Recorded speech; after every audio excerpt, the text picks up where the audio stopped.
And kids, if you, hopefully you picked up on the way in, you picked up one of the sheets that will help you to follow. There's one side if you're a bit of a younger kid, one side if you're an older kid. If you haven't picked up one of those, stick your hand up and Caitlin will go and bring one round to you if you haven't got one.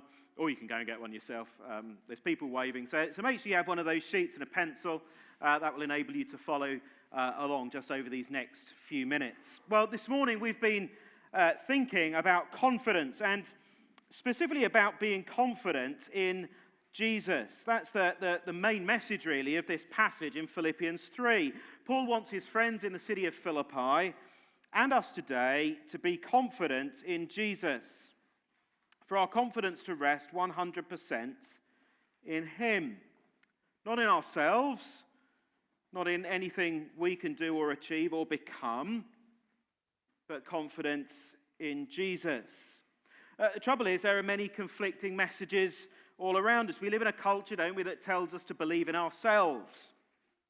And people certainly tell us, well, it's utter madness to place our confidence in someone like Jesus.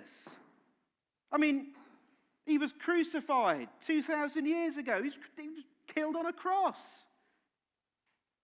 But Paul says the Christian disciple, and as we've been going through Philippians, down here and upstairs in King's Kids, we've been learning it's all about being a disciple of Jesus, being a follower of Jesus. Well, Paul says, it's different. We are to be 100% confident in Jesus. And he's going to tell us why. Number one, be confident in Jesus. Be confident of what he's done. That's the first thing. Be confident of what he's done. Guys at the back are going to have to click it on because my phone won't work. Thanks, Nathaniel. We can be totally confident in Jesus because he has done all that was needed to make us right in God's sight. That's our great need, to be right with God, because by nature we're not. God's perfect and we're sinful. We turned our back on God, and the Bible tells us none of us are good, none of us are right. Even our best efforts are like dirty rags we clean the car with, the Bible says. God's right, we're not. Put your hand up if you like being told you're wrong. Excellent, that's not a surprise, no hands went up. But I tell you what, when I was at school, and I can remember it when I was at school, we had a teacher one year who used to mark our maths books with a red pen, and if we got the answer right, she put a tick. If we got the answer wrong, she didn't put a cross, she put a question mark. You see, she didn't want to tell us we were wrong. But sometimes we were. Even I got some maths questions wrong sometimes. You'll be surprised to know. But, we got the answer wrong, and we needed to know it. And that ultimately is the reality we humans face. God's perfect, God's right, and we're not. We sinned against him, and so we're in the wrong. And the reason that's such a big problem, well, it's because God can only allow righteous people into his family. That's where we want to be, isn't it? That's where we want to be. We want to be in God's family. We want to be able to enjoy his presence, to know God as our Father, to be able to live with him forever. And so the fact we are not right is a massive problem. And we can't solve the problem ourselves. Here's where people go very, very wrong. Some people think that religion can make us righteous. That's the first thing Paul kind of addresses in this passage. That's what these wrong teachers in Philippi were saying. They were saying that the way to come into God's family is Jesus plus some other things. And Paul says, no. No, our confidence must be in Jesus alone, 100%. Paul knows religion won't help. He knows that is not the way to be right with God and come into his family. How does he know? Well, simply because if we could earn our way into God's family because of religion, Paul would have done it. Paul would have been one of the first people in. He ticked all the boxes. Now, dotted around the church are some big Jenga blocks. Now, there were one or two very kind people who came into church and thought that they'd been left around by the youth clubs and started tidying them away. They've all been put back in random places. So, kids, I need your help. I need you to go around and see if you can find some of these Jenga blocks.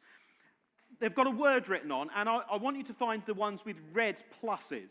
Okay, some of them have got red pluses, some of them have got blue. So if you find one with a red plus, can you bring it up to the front? And we're going to make a pile of all the types of things that Paul thought could earn right, all the people teach can earn you righteousness with God. So if you find one with a red plus, bring it up to the front. If it's a blue plus, leave it where it is. Okay, so what have we got here? Come bring that to the front. Israelite. Paul was an Israelite. One at a time, I'm being told by my wife. Don't bring up a handful, just one at a time. Okay, let's pile them down here. So we've got Israelite, great family, dedicated. Okay, so let's pile them up here. Have we got any more red ones? Yeah, okay, pop that there. Excellent. We got any more? Brilliant. Don't go looking in the box. Goodness me. Right, let's pop that one there. Okay, have we got all the red ones? I think we've got all those. If you've got a blue one, hang on to it for a minute. So look at all these things, if you can see that, I mean, Paul thought some of these could have earned his way into God's family. He was born of the people of Israel. He was an Israelite. He was from the right tribe, the right family. Have we got circumcised here? Yeah, he'd been circumcised when he was 8 days old, just as God's law required. If you don't know what that is, ask Mum and Dad over lunchtime. He ticked all the religious boxes. But that can't make us right with God. Now, we've got some equivalents today. Some of these things here that people might tell us can make you right with God. Maybe, okay, they were born into a good family. Maybe got Christian parents. I mean, lots of you children here have got great Christian parents and grandparents. Wonderful. Maybe you were dedicated when you were a baby, or you've been baptized, and you come to church every Sunday. Brilliant. All of these things that people today, I mean, these are good things, but some people will tell you that's the way into God's family. And Paul says they're not. And particularly you children here today, you children and teenagers, I want to just say something to you very, very quickly, very importantly. Maybe you need to realize this for yourself. Maybe you've got great Christian parents and grandparents, and you were dedicated or christened as a baby, and you come on Sundays. But you need to know that those kind of outward things cannot make you right with God. Our religion cannot make us right with God, nor can our goodness. And again, Paul knows this from personal experience. He'd lived a good life by most people's reckoning. So can you find the Jenga blocks with the blue pluses on? Can you find those and bring them to the front and add them to our pile here?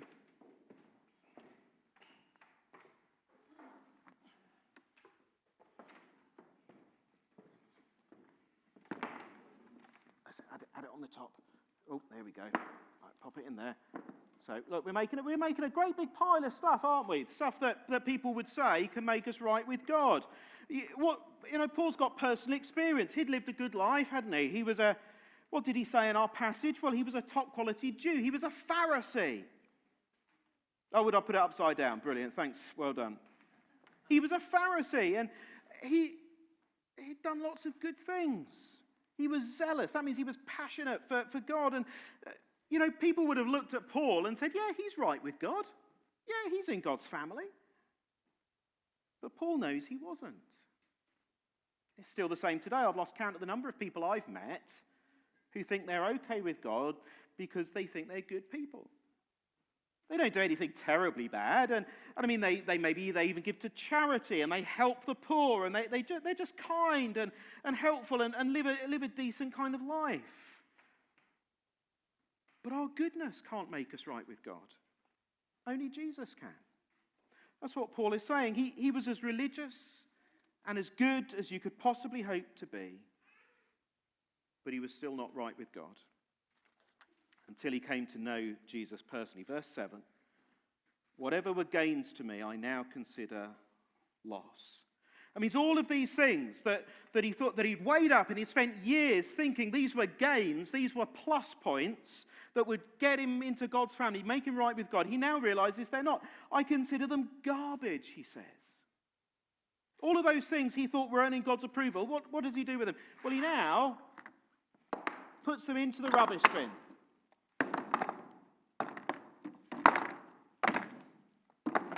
There were more than I thought. them in the rubbish bin. Because he's got Jesus. He knows Jesus. He'd been wonderfully brought to that point where he realized all of those things were still tainted by his sinfulness. No matter how hard he tried, he couldn't make himself right with God, but Jesus can. All he needed was Jesus. And it all happens as a great exchange takes place at the cross, where Jesus died. He took upon himself all of Paul's sin, all of my sin, and even our best efforts, all of our fallenness, all of our rebellion, and he took it upon himself and faced the shame and the judgment. He took it all, and in its place, he offers Paul, and he offers me, and he offers you his own perfect rightness. Jesus, the only person ever to have lived who was perfectly right in God's sight. And when we come to Jesus with nothing but faith, he takes our sin, and instead he gives us his rightness. A righteousness that Paul says it comes from God through faith. That's what it is to know Jesus, to have trusted him, to receive that righteousness from him. And friends, if you've not yet trusted in Jesus, and you're placing your confidence before God in yourself, in what you can achieve, and now's the time to give it up, put it in the rubbish bin, and come to Jesus with the empty hands of faith and discover that you too can be 100% confident in him. And so we rejoice. That's how Paul started our passage in verse 1. Rejoice in the Lord. If all of that doesn't cause us to rejoice, if all that Jesus has done doesn't cause us to rejoice, we haven't really understood it. So confident of what Jesus has done, we rejoice. Second, we can be confident in Jesus. We can be confident of what he's doing. What is Jesus doing now for his people? Well, for those who have trusted in him, who are his disciples, it's very simple. He's making us like himself. Excuse me. There we go, we clicked it on. Verse 8, Paul says, there's nothing as wonderful as knowing Jesus. As we come to trust in Jesus, we know him. That's amazing. We get to know Jesus. And then in verse 10, Paul says, I want to know Christ. I know him, but I want to know. In other words, I know Jesus, and I want to know more of him. That's what happens when we meet somebody so wonderful, so lovely, isn't it? We want to get to know them better. But that word know, it's much deeper than just knowledge about Jesus. It means being joined to him and becoming like him. And what does that look like? Well, it involves knowing the power of his resurrection, verse 10. That sounds great, doesn't it? Wow, isn't that wonderful? The power of God that raised Jesus from the dead, we get to know that in our lives. Wow. And the participation in his sufferings. Doesn't sound so lovely, does it? But here's the thing, knowing Jesus means becoming like him. That's what he's doing in us. He's making us like himself, and he's gently chipping away at our sinfulness. The Bible talks about dying to self, putting to death our old way of life. You can't have resurrection without death, can you? And the Christian life is a lifelong series of little deaths to self, followed by resurrection in Jesus. Because those that God declares righteous, he's going to make righteous. Declaring us righteous, well, that's the work of a moment when we trust in Jesus. But making us righteous, well, that's the work of a lifetime as we follow him. Becoming like him, verse 10. We can be 100% confident in Jesus because of what he's doing. He's making us like himself. And at times it's painful, but the result is wonderful. And so like Paul, we should say, I want to know Jesus more. I want you, Lord. I want you, Jesus, to kill off my sin and make me like you. Can be totally confident that he's doing that. Third and finally, we can be confident because of what Jesus will do. Confident in what he will do. Verse 12, Paul's very honest. He says, I haven't yet reached the goal. I'm not yet completely like Jesus, but I know that one day I will be. And so I press on towards that prize. You see, if we know Jesus, we can be confident that he'll get us to heaven. He's going to get us there. That's the destination. That's where we're headed. We can be sure of that. We're going to win the prize for which God has called us heavenwards, verse 14. We can be confident that Jesus is getting us there. Like a train on its tracks, we're headed there. And there's nothing that can derail us because Jesus is going to get us there. So that's why Paul says in verse 12, I'm going to press on. I'm going to press on to take hold of that for which Jesus took hold of me. He's taken hold of us, and he's still got hold of us, and he's going to finish his work, and he's going to get us to the destination. So we can keep going. We can press on, confident that we'll reach the goal and receive the prize. We won't reach the finish line because of our own energy or effort. We'll reach the finish line because Jesus is going to get us there. We're surrounded by all these messages that tell us, believe in yourself and we can achieve anything. But the good news of Jesus tells us that the real confidence comes from him. And to many around us, it's madness. Confident in a guy who was executed 2,000 years ago? Yeah. It's a radical idea, isn't it? It's a radical confidence because it goes completely against everything we're conditioned to believe. But God wants us to know and live in that confidence, confident in Jesus. That's why he says in verse 8, knowing Jesus is the greatest thing in all the world. Do you know him? Do you know him? Then leave here confident in him. Live this week confident in him, in what he's done, what he is doing, what he will do. Do you want to know him?